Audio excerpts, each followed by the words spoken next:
আমি শ্রদ্ধা জানাচ্ছি এই মাতৃভাষা আন্দোলনে যারা বলিদান হয়েছে। আমাদের এই অনুষ্ঠান শুরুতে যাদের উদ্দেশ্যে আমরা পুষ্পাঞ্জলি শ্রদ্ধা জানিয়েছি, আমি ওনাদেরকে আমার অন্তরের অন্তঃস্থল থেকে অনেক অনেক শ্রদ্ধা নিবেদন করছি।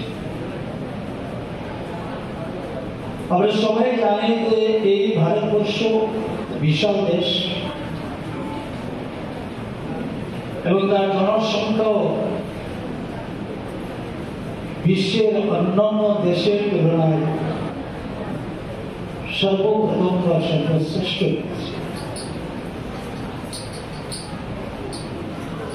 আমাদের এই দেশ যদি এটা ফেডারেল সিস্টেম, আমরা অনেকেই সেটা মনে করি বা এটা আমরা ভাবি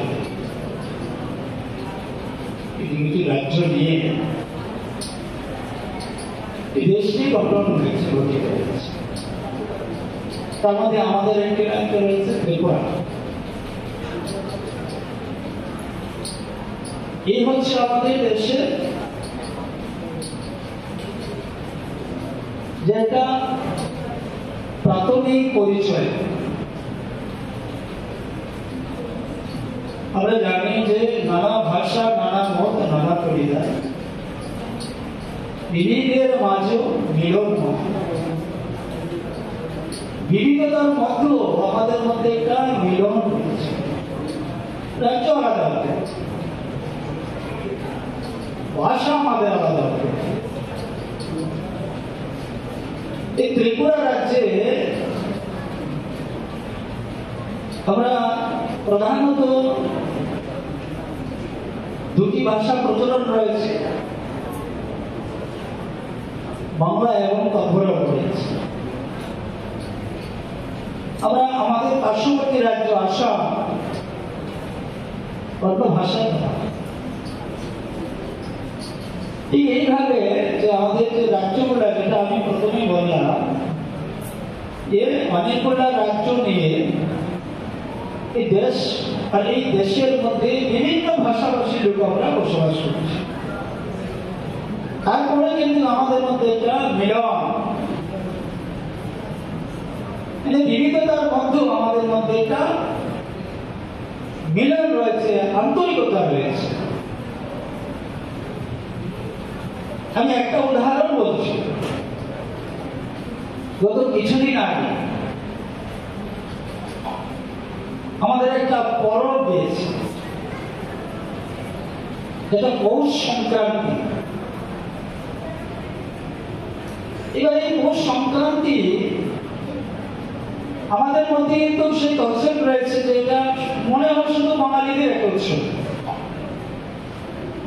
যে আসামে পৌষ সংক্রান্তি হয় না, সাউথ ইন্ডিয়াতে পৌষ সংক্রান্তি হয় না, নর্থ ইন্ডিয়াতে পৌষ সংক্রান্তি হয় না। এটা মনে হয় আমাদের বাঙালিদের একটা উৎসব রয়েছে, পৌষ সংক্রান্তি, পৌষ পর্ব। কিন্তু না, ভারতবর্ষের যতটি সমাজ রয়েছে, যে হিন্দু সমাজের মধ্যে যারা হচ্ছে সবাই কিন্তু সব রাজ্যে কিন্তু সেটা পালন করা হয়। নামের আলাদা আলাদা ব্যবস্থা রয়েছে, নামের আলাদা আলাদা নাম রয়েছে। আমরা বলি পৌষ সংক্রান্তি, আসামে বলে বিহু উৎসব, আমাদের এখানে মাননীয় মন্ত্রী রয়েছে, চাকমা বিজু উৎসব, দিল্লিতে হচ্ছে, আমাদের অন্ধ্রপ্রদেশে হচ্ছে। ভারতবর্ষের সব স্টেটে কিন্তু উৎসব সমাজের মধ্যে উৎসবটা হচ্ছে, তরিকা একটু হয়তো আলাদা হচ্ছে, নাম হয়তো আলাদা হচ্ছে। এই যে আমাদের মধ্যে ভাষা আমাদের আলাদা আলাদা হতে পারে, কিন্তু সংস্কৃতি আমাদের এক রয়েছে। আলোচনায় গেছেন আমাদের এই এলাকার লোকের বিধায়ক মহাশয়। আমি শুধু এটুকুই বলবো যে আমাদের ভাষা আমরা জানি, বিভিন্ন ধরনের ভাষা আমরা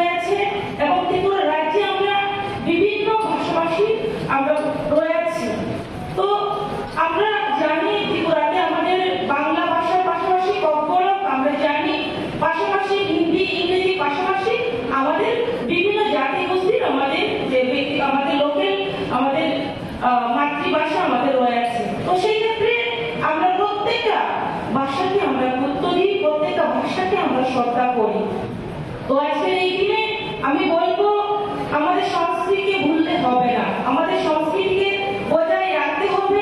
আমরা জানি ভারতবাসী হিসেবে আমাদের যে বিভিন্ন সংস্কৃতি রয়েছে, তার জন্য কখনো কখনো আমরা দেখতে পাই যে আমরা যে বিদেশের কালচার আমরা ফলো করি। আমরা অবশ্যই করবো, যেগুলো ভালো সংস্কৃতি রয়েছে, কালচার রয়েছে, আমরা ফলো করবো। কিন্তু পাশাপাশি যে আমাদের জাতি গোষ্ঠীর, আমাদের যে দেশীয় যে আমাদের সংস্কৃতি কালচার রয়েছে, সেগুলোকে গুরুত্ব দেওয়া এবং সম্মান দেওয়া আমাদের দায়িত্ব এবং কর্তব্যের মধ্যে আসে। তার জন্য আমি বলবো যে আমাদের প্রত্যেকেরই সেই দিকে নজর রাখা দরকার এবং আমাদের নিজের ভাষাকে গুরুত্ব দেওয়া দরকার। তো আজকের এই দিনে আমি সেই বার্তাটুকু আপনাদেরকে দিতে চাই। পাশাপাশি বলবো যে আজকে ভাষা দিবস আমরা বলছি, 21শে ফেব্রুয়ারি আমরা ভাষা দিবস প্রত্যেকেই জানি। সেই ভাষা দিবস ধীরে ধীরে কেন হয়েছে, মানে তারা সেই আন্দোলনে ছিল, কিভাবে ভাষা দিবস চালু হয়েছে, অনেকে ধীরে ধীরে ধীরে ধীরে অনেকে ভুলে যাচ্ছে। তো সেটাকে ভুললে চলবে না যে আমরা যারা এখানে উপস্থিত হয়েছি, আমরা যারা উপস্থিত হয়নি, যারা আমরা পরিবারের যারা অভিভাবকরা রয়েছি, যেমন আমাদের সাংবাদিকরা রয়েছে, সাংবাদিকের মাধ্যমে হোক এবং বিভিন্ন অ্যাওয়ারনেসের ক্ষেত্রে আমরা শিক্ষক হই, শিক্ষিকা হই, অথবা বিভিন্ন ডিপার্টমেন্টের কর্ম আমরা কর্মরত হই, আমাদের একটা অনেকের লক্ষ্য থাকে যে আমরা এই করবো, আমি এই জায়গাতে পৌঁছতে চাই। তো সেই ক্ষেত্রেও কিন্তু আমাদের লক্ষ্য নির্ধারণ করা দরকার এবং সেই লক্ষ্য নির্ধারণ করে আমরা যদি সেই কাজ করি তাহলে আমাদের অবশ্যই সাকসেস হয়। আর ফলস্বরূপ যে আমাদের 21শে ফেব্রুয়ারি ভাষা দিবস তার এক্সাম্পল। তো আমি বলবো আমাদের স্বামীজি বলেছিলেন যে নিজেকে যদি আমরা দুর্বল মনে করি তাহলে আমরা দুর্বল হব, নিজেকে যদি আমরা শক্তিশালী মনে করি তাহলে আমরা শক্তিশালী হয়ে উঠবো। তো ঠিক সেভাবে যারা ছাত্রছাত্রীরা ওখানে উপস্থিত আছেন, আমি বলবো সেই আমাদের যে স্বামীজির যে আমরা যদি হিস্ট্রি পড়ি, যদি আমরা ইতিহাস জানি, ওনার জীবন